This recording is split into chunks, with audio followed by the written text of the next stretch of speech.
India has often been called a nation of people with high aspirations. Today, people want to travel abroad extensively. They want to send their children to the best of institutions abroad. All this requires that you accumulate a substantial corpus within a time-bound manner. Often, along with our professional duties, it is not possible for us to do so. And so we turn to people for professional advice. In India, the professional that you're most likely to turn to for expert financial planning advice is likely to be the holder of a CFP degree or a certified financial planner. And the body that offers this degree is the Financial Planning Standards Board. Today, we are very fortunate to have with us Mr. Noel Maye, CEO, FPSB Limited. Good morning and welcome to our show, sir. Thanks, Sanjay, for having me. So while awareness about the need for expert professional advice is growing, people are often reluctant to pay the financial planner's fee. They believe they can do it themselves. Why do retail investors in India need to take a CFP's advice?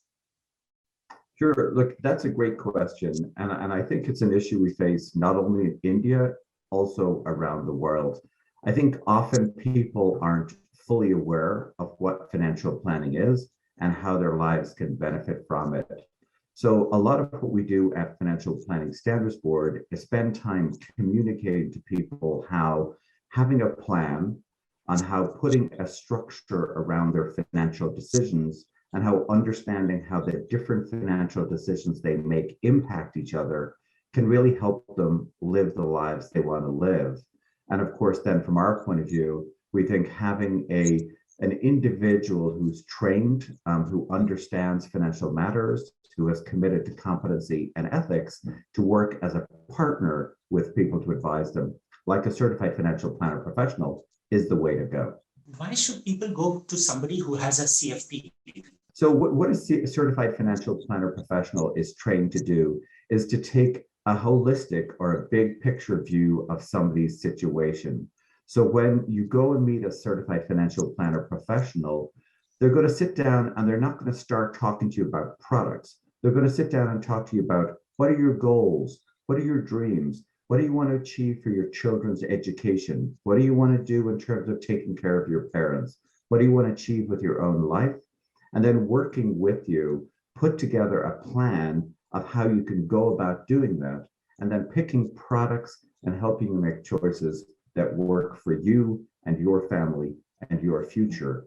And I think what a certified financial planner professional brings to the table is really that person who can bring the big picture view, put a plan in place, and then help you keep on track as you move towards your goals.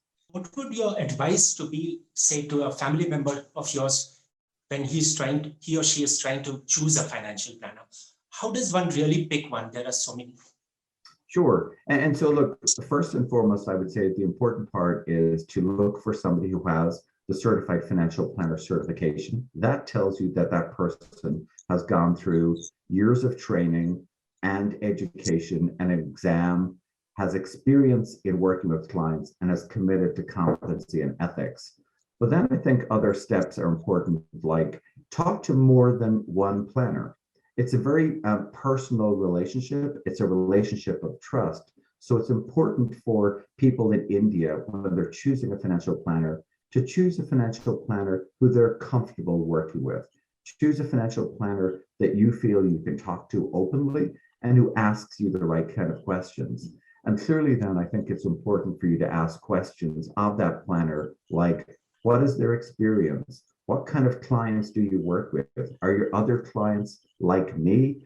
Will I be the kind of person with the situation I'm dealing with, be somebody that you will want to work with and be able to help? So I think there's a lot of information about checking the qualifications, understanding their backgrounds, understanding the kind of practice this planner has, understanding how the planner will charge for the services they provide, and then ultimately making sure that when you choose that planner, that you stay an active participant in that professional relationship. Altogether in India, today we have about 2,338 certified financial planners. For a vast country like India, this is rather a low number. So why is the number so low? Look, I agree that the number in India, so we have 2,338 CFP professionals in India, and we've just announced that we've over 203,000 CFP professionals worldwide. And as you say, we think there's a lot more room to grow in India. From our point of view, there's an opportunity for something more like 12, 15,000, maybe 20,000 certified financial planner professionals. I think some of the reasons we're assuming we've not had the growth to date is as we look back, we've not really had that clear pathway of education and learning to take young people and candidates for certification through the education and training program up through our exams and to certification. So one of the things we spent the last year doing is working on fully localized textbooks for the Indian marketplace. So we've brought global content, we've developed India content, and we now have fully localized textbooks, learning, and exams for India.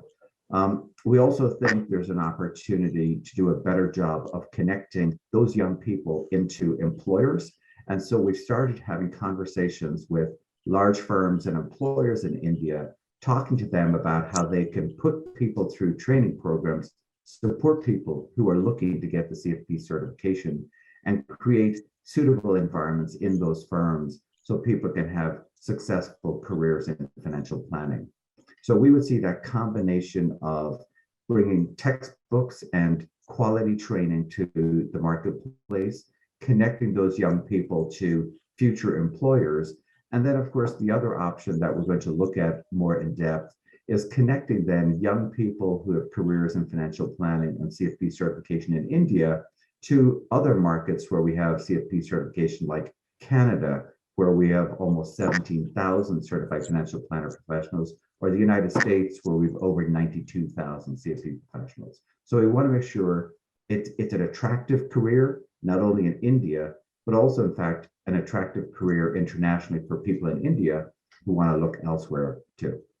So the layman in India is often not able to distinguish between the CFP holder and somebody with, say, a CA or CFA degree. Mm-hmm. What are you doing to differentiate the CFP professional from these? Sure, and look, there's lots of credentials, there's lots of qualifications and programs in many of our countries and territories around the world. We're in 27 plus countries and territories. And the important thing for the consumer, for the individual investor in India, is to be able to understand, what do the different qualifications mean? So some of the qualifications are for accountancy. Some of the qualifications are for institutional investing advice. And some of the qualifications are for personal financial planning. So I think first and foremost, our job at Financial Planning Standards Board is to do consumer outreach, consumer education, so that consumers understand what is financial planning and what's the credential that demonstrates that somebody has gone through training and been assessed to be competent to do financial planning. So a lot of our efforts are going to be around increasing consumer awareness of the Certified Financial Planner program. And then, of course, as you talked about earlier, growing the number of certified financial planner professionals, so there's simply more access in India to these individuals. And as people become more comfortable with what financial planning is and what a CFP professional does, then ultimately we're going to want people to be interviewing advisors and saying, do you have certified financial planner certification so that I can work with you on my financial planning? In India, CFPs face one issue, which is that they have to give exams every 3 years.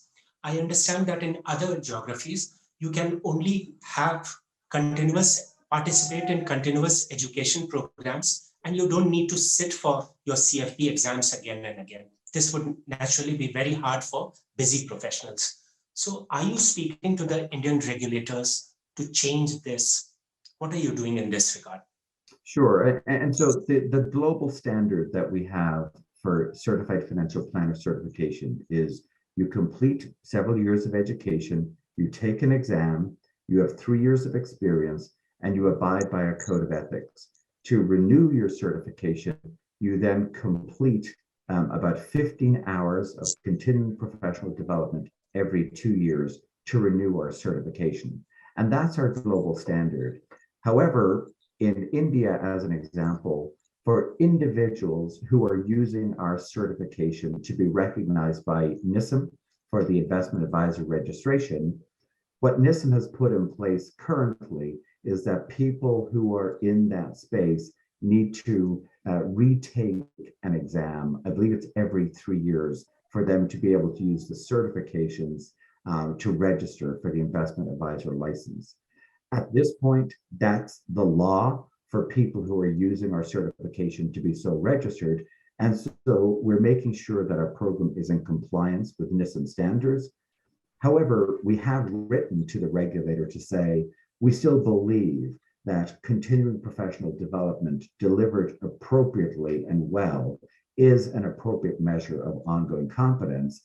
And we're going to continue to work with other regulators demonstrating what's happening in Canada, in the US, in the UK, and around the world. So our goal ultimately is to have that relationship with the registry community where they understand the quality and the value that having CFP certification brings. And ultimately, our desire would be that there's recognition for the value of CPD or continuing education as an appropriate way of continuing to maintain competence. Thank you, Mr. May. It was a pleasure having you on our program. Thank you very much. Thank you for the opportunity. If you like this video, share it and subscribe to Business Standard. For more news, views and insights, log on to www.business-standard.com. Do also follow us on YouTube, Twitter, Facebook, Instagram, Telegram and LinkedIn.